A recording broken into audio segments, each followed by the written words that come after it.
Je vais juste faire une petite révision du message de la semaine passée pour ceux qui ne sont pas là. On a parlé de rénovation. On est toujours sur notre thème. J'ai voulu faire 7 prédications sur le passage de Josué quand il dit « Moi et ma maison, nous servirons l'Éternel ». Je sais que là, j'ai de la misère à vous le montrer sur l'écran, mais oh, il n'y a plus d'écran. Donc, on voit que Josué va dire « Moi et ma maison, nous servirons l'Éternel ». Okay? Je vais parler sur la maison, je vais parler sur la famille, je vais parler sur... pour me rendre jusqu'à la fête des pères. On a commencé avec la fête des mères. Et je veux mettre l'emphase sur le foyer, selon la parole de Dieu. Donc, on a parlé de rénovation. Je ne sais pas si on peut avoir Éphésiens juste pour... Non, ça ne marche pas non plus. Je pense que je vais changer de message. Vu que je n'ai pas ça là. OK? Tu le lis? Hein? Tu le lis? Non, je vais... C'est bon de connaître la parole de Dieu, n'est-ce pas? J'aimerais juste prendre un passage avec vous.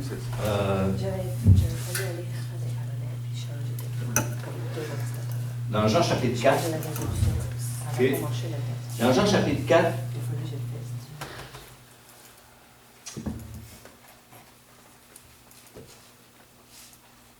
À partir du verset 1.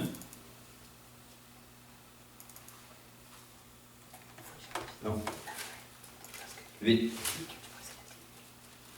Jean chapitre 8. Jean chapitre 8? Oui. On va lire les 11 premiers versets. C'est probablement un passage que vous connaissez. Je vais le lire. Jésus se rendit à la montagne des Oliviers. Dès le matin, il alla de nouveau dans le temple et tout le peuple vint à lui, s'étant assis, il enseignait. Il faut prendre attention aux détails de la Bible. Vous savez, la Bible dit que Jésus était là, il était là pour enseigner, il était assis. Okay? Si je fais une remarque, c'est parce qu'on va en parler tout à l'heure avec... il était là pour enseigner.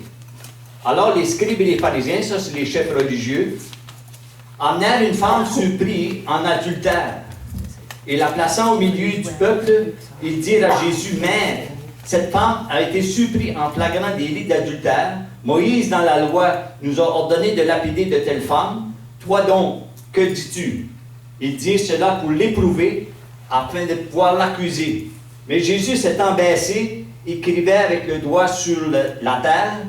Comme il continuait à l'interroger, il se releva et leur dit que celui de vous qui est sans péché jette le premier la pierre contre elle. Et s'étant de nouveau baissé, il écrivait sur la terre. Quand il entendit cela, accusés par leur conscience, se retirèrent un à un, depuis le plus âgé jusqu'au dernier. Et Jésus resta seul avec la femme qui était là au milieu. Alors, s'étant relevé, et ne voyant plus que la femme, Jésus lui dit, « Femme, où sont ceux qui t'accusaient? Personne n'est-il condamné? » Elle répondit, « Non, Seigneur. » Et Jésus lui dit, « Je ne te condamne pas non plus, va et ne pêche plus. » Ce message, ce matin, on va essayer de l'élaborer. Moi, j'aime essayer, quand je lis la parole, j'essaie de me placer dans le texte. J'essaie de m'imaginer d'être là. Et ce matin, j'aimerais ça qu'on puisse essayer ensemble de s'imaginer qu'on était là. Donc, essayer d'imaginer, Jésus est monté sur la montagne et Jésus il a toujours attiré une foule de gens vers lui.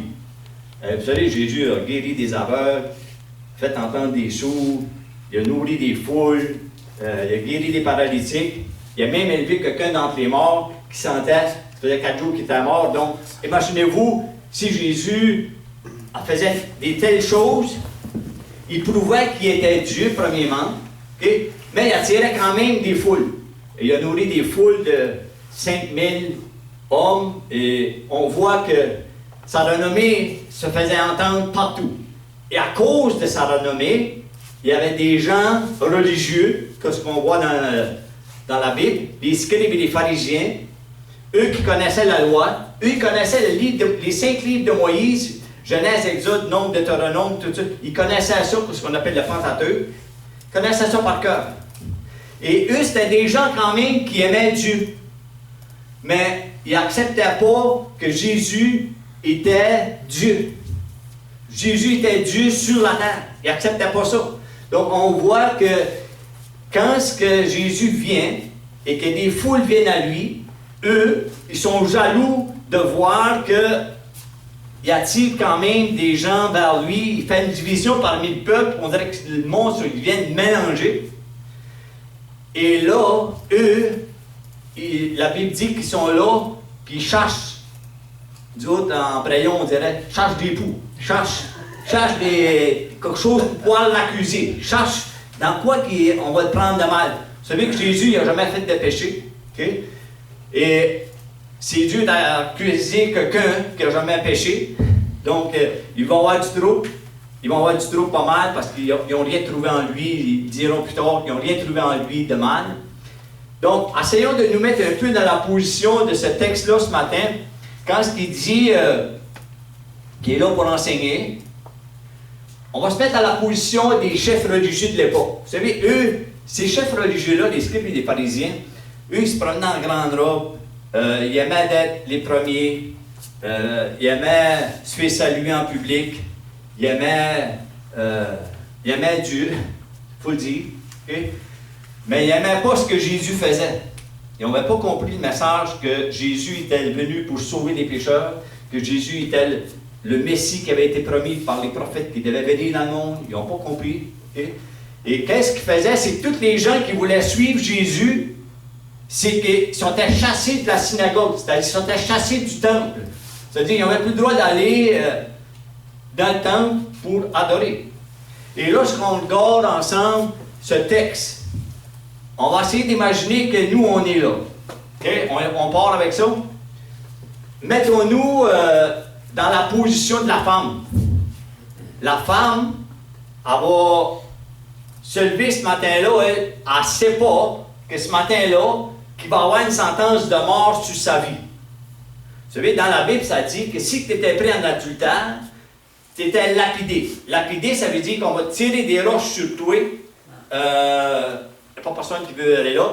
Et ben, elle s'est fait ce matin-là, quand elle s'est levée, elle s'est vraiment pensé, à matin, c'est un matin que je meurs, c'est un matin que je me fais lapider. Mais la Bible dit qu'ils ont trouvé cette femme-là en train de faire un adultère. Et oui, c'est vrai que la loi de Moïse dit de lapider de telle femme. Donc, là, ils vont prendre ça pour essayer d'accuser Jésus. Les scribes et les pharisiens vont prendre cette situation-là pour essayer d'accuser Jésus. Pourquoi?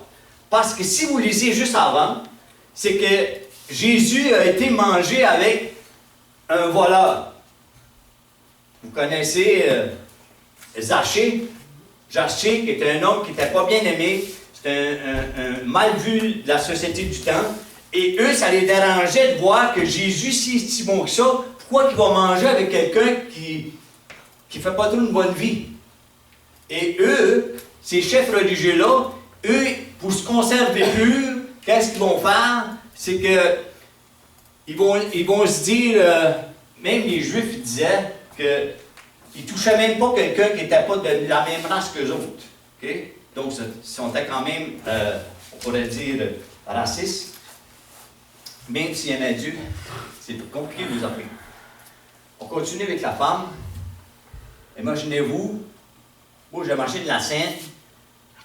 Il y a tout le temps une foule, ok? Il y a une foule de gens là. Là, les scribes et les pharisiens, les religieux de l'époque, ils rentrent. J'imagine qu'il y a un chemin qui se fait. Et la femme qui emporte vers Jésus, eux autres, dans le but, c'est d'essayer d'attraper, d'accuser Jésus, n'est-ce pas? Donc, la foule qui se trouve, et cette femme-là, j'imagine que pour elle, c'est sa honte, c'est sa peine de mort qui est sur elle, et ils la prennent, cette femme-là, puis ils la tirent au pied de Jésus. Fait, imaginez-vous, elle, la foule qui l'entoure, son péché est dévoilé publiquement devant tout le monde. Je suis une femme adultère. Elle va se cacher. T'sais, là, c'est elle qui a une sentence de mort sur sa vie. Cette sentence de mort-là, sur sa vie, elle va se cacher normalement. Quand tu as une sentence de mort par lapidation, je ne crois pas que tu vas t'ouvrir, envoyer tirer les roches. T'sais. Non. Normalement, l'instinct humain, qu'est-ce qu'il va faire? C'est qu'il va se cacher pour se faire. Tu sais, tu vas te cacher la tête. Et là, elles sont dans cette position-là. On va changer de position. On va essayer de se mettre dans la position des scribes et des pharisiens.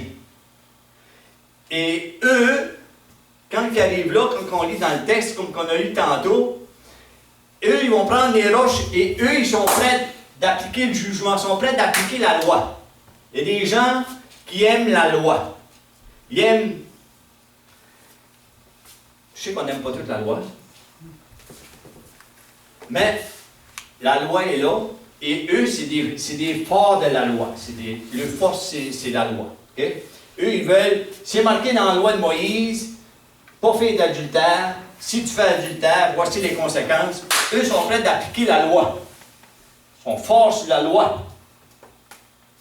Donc, eux sont prêts pour appliquer le jugement. Eux sont prêts pour tirer les roches. Pas s'ils viennent de Saint-Onge, mais...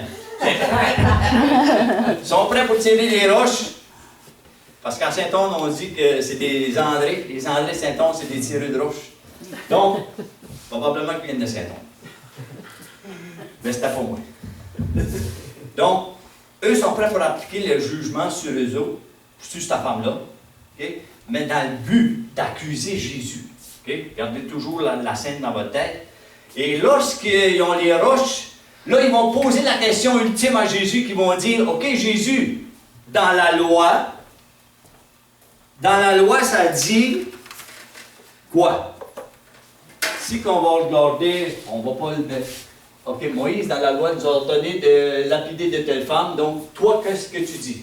C'est marqué dans la loi, si tu fais un adultère, c'est la lapidation.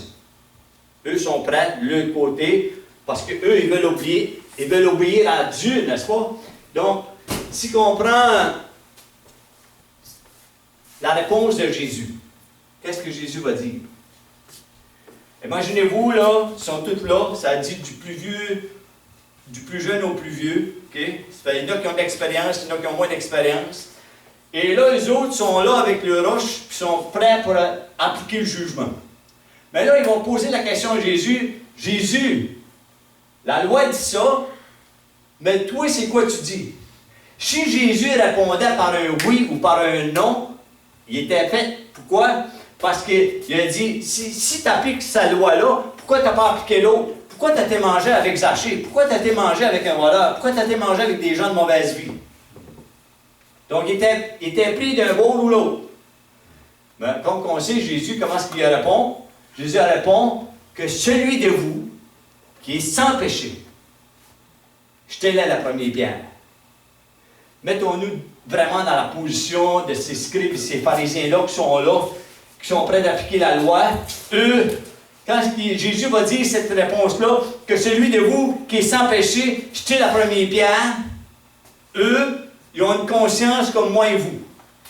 La conscience va lui montrer que eux, ils n'ont pas pu non plus jeter la pierre. Ils n'ont pas pu jeter la roche. Pourquoi? Parce que eux, ils savent qu'un jour, ils ont peut-être eux aussi commis l'adultère. Eux aussi, un jour, ils sont fâchés. Eux aussi, un jour, il a passé quelque chose par la tête, des mauvaises pensées, ils ont fait des mauvaises actions, ils ont posé des mauvais gestes, ils ont été durs avec quelqu'un, ils ont fait du mal eux aussi parce que c'est des êtres humains comme vous et moi. Et la Bible dit qu'il n'y a pas de juste, pas même un seul. Tu peux avoir l'habit religieuse, tu peux avoir la Bible dans la main, mais la conscience nous dit qu'on est tous des pécheurs. N'oubliez pas que Jésus est là pour nous enseigner, nous aussi. Il dit que celui de vous qui est sans péché, jette la première pierre. Donc la conscience le travaille, et là, il voit qu'il ne peut pas jeter la pierre. Et qu'est-ce qu'il fait? Il va jeter de la pierre à terre. Et l'autre qui est à côté de lui, qui est moins expérimenté un peu, il voit son chef.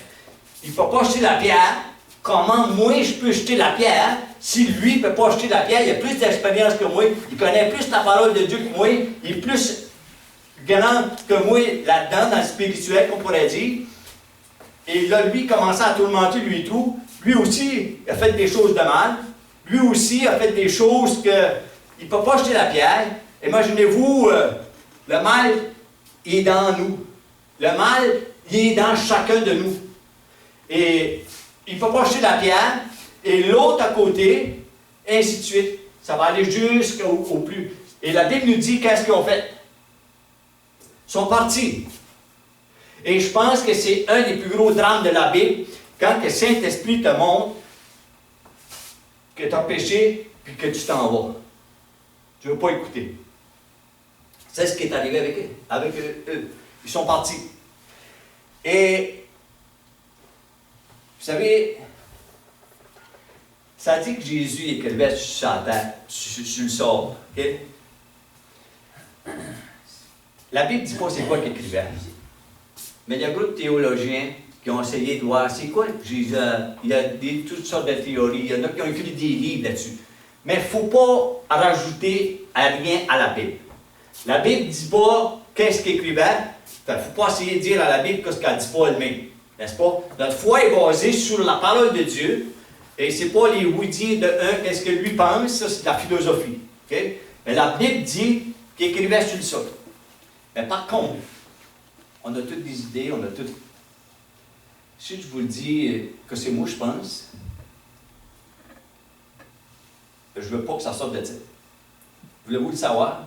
Qu'est-ce que je pense? Ce n'est pas écrit dans la Bible. La Bible, je veux être clair. La Bible dit rien. La Bible ne dit pas c'est quoi qu'il écrivait là. Okay? Mais ça dit qu'il était là, qu'il écrivait au sol. Moi, je crois. Et vous allez garder ça en nous autres. Moi, je crois qu'il marquait coupable. Guilty. Cette femme était coupable. N'est-ce pas? Elle avait la sentence de mort sur elle. Si on se place maintenant, on revient dans la femme, elle est là, elle attend le jugement. Elle attend la conséquence de son geste. Elle sait qu'elle a une punition de mort sur elle. Elle attend. Puis tout d'un coup, Jésus va y parler. Il va dire, qui sont ceux-là qui t'accusent? Elle va se dévoiler, elle va dire. Elle les voit tout d'un coup, ils ne sont plus là. Ah, vous, ils ne sont plus là. Et Jésus va dire, je ne t'accuse pas moi non plus. Va-t'en, puis pêche plus. Ou va-t'en, puis fais la pluie. Wow! Voyez-vous la transformation que cette femme-là doit avoir, elle qui avait la sentence de mort sur elle, puis tout d'un coup, elle se dévoile, puis il n'y a plus rien, puis elle peut s'en aller libre. À passer de la mort, de la sentence de mort, à une liberté. À passer d'une grâce, n'est-ce pas? Maintenant, une question que j'ai pour vous. Pourquoi Jésus n'a pas appliqué la loi? Parce que c'est marqué dans l'Exode.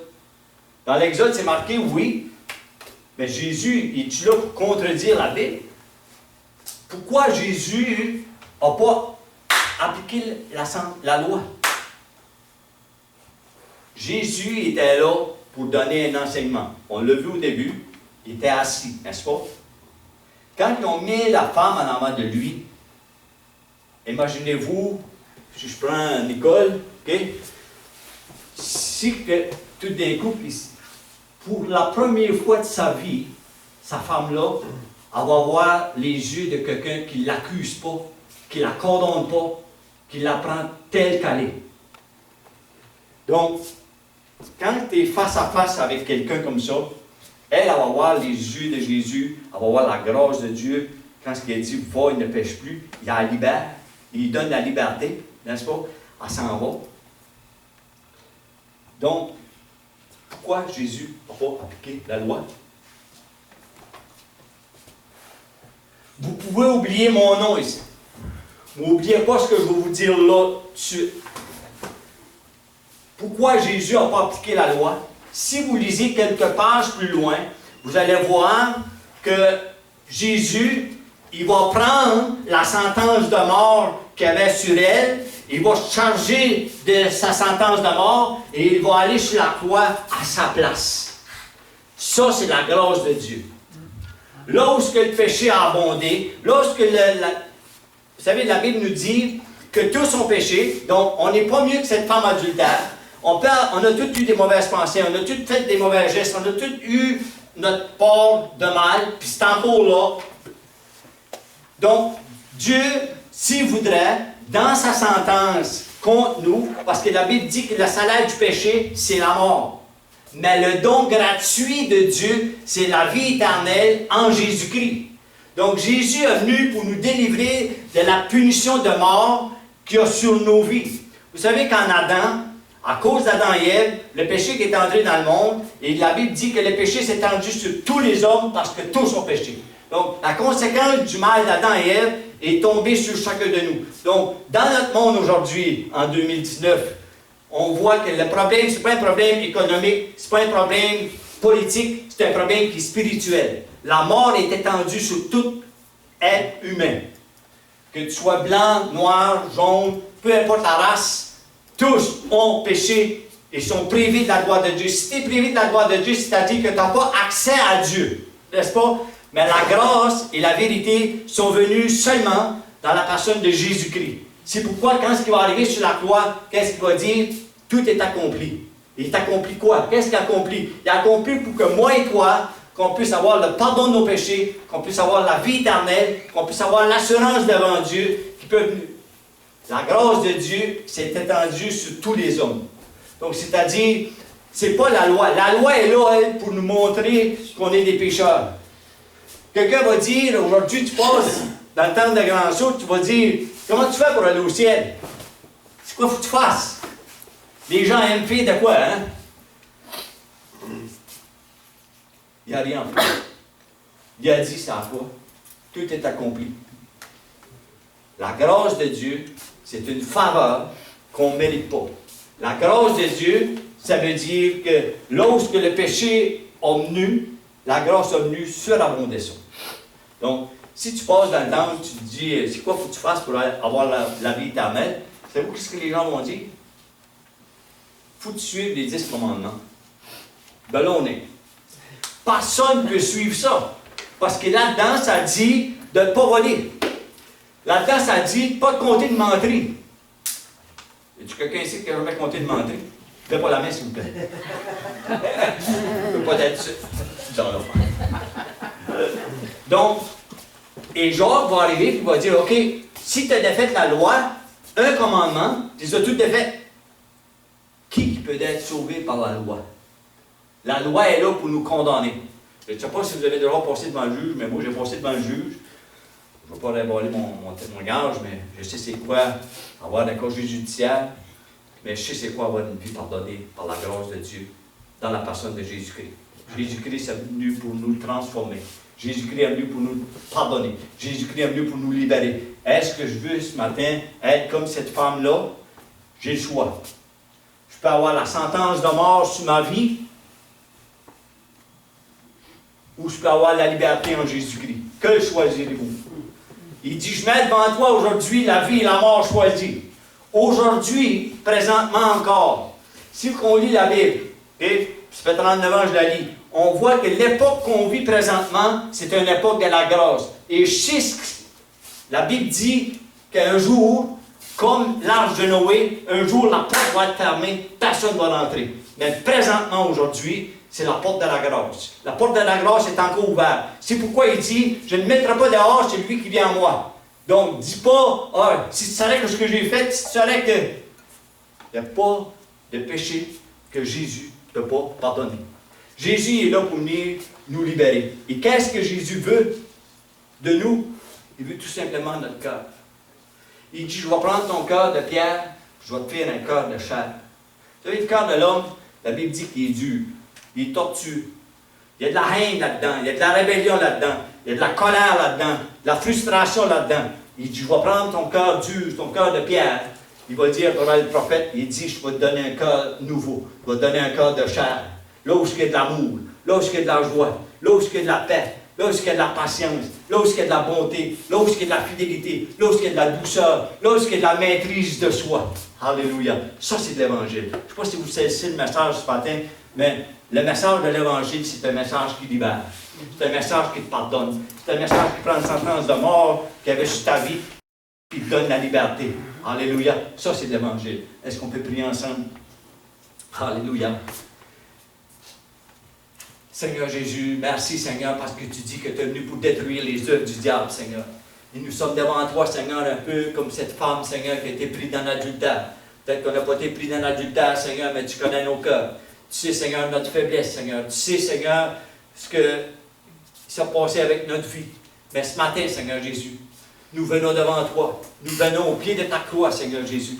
Et nous voulons, Seigneur, que tu nous laves, Seigneur, que tu nous purifies, Seigneur. Parce que tu as pris sur cette sentence de mort sur cette croix. Tu t'es chargé, Seigneur, de nos péchés, Seigneur. Tu t'es chargé, Seigneur, tu as payé pour nous une dette, Seigneur, qu'on ne pourra pas payer nous-mêmes, Seigneur. Et c'est par ton sang qui nous lave, qui nous purifie de tout péché, Seigneur. Et ce matin, Seigneur, nous sommes devant ton trône de grâce, Seigneur. Et ceux qui vont écouter ce message par les réseaux sociaux, toi ou l'autre, fais tout simplement cette prière avec moi dans ton cœur. Seigneur Jésus, je suis un pécheur. Je sais que tes commandements, je ne peux pas les suivre. Je suis un enfant désobéissant moi aussi. Mais ce matin, ou peu importe l'heure que tu écoutes, je veux que tu sois mon sauveur. Je veux que tu pardonnes mes péchés. Je veux que tu écrives mon nom dans le livre de vie. Je veux que tu me donnes la vie éternelle. Merci parce que tu as pris mon jugement. Je reconnais que c'est toi le sauveur. Et je veux que tu sois mon sauveur. Viens transformer mon cœur de pierre en un cœur de chair. Et aide-moi à marcher en nouveauté de vie. Remplis-moi de ton Saint-Esprit. Aide-moi à te laisser la place. Et viens vivre en moi par la puissance de ton Esprit. Dans le nom de Jésus. Je vais prier pour vous ce matin. Père éternel, je suis devant toi, devant ton trône de grâce, sur les mérites de ton Fils Jésus-Christ. Et Père éternel, je te prie que ta bénédiction repose sur chacun de nous ici ce matin, Seigneur. Que tu fasses du bien, Seigneur. Que tu nous rendes plus tendres, Seigneur. Et que tu transformes nos vies, que tu transformes nos foyers, Seigneur. Notre entourage, Seigneur. Sois exalté, Père. Emmène la pluie de la bénédiction sur chacun de nous, Père. Dans le nom de Jésus. Amen.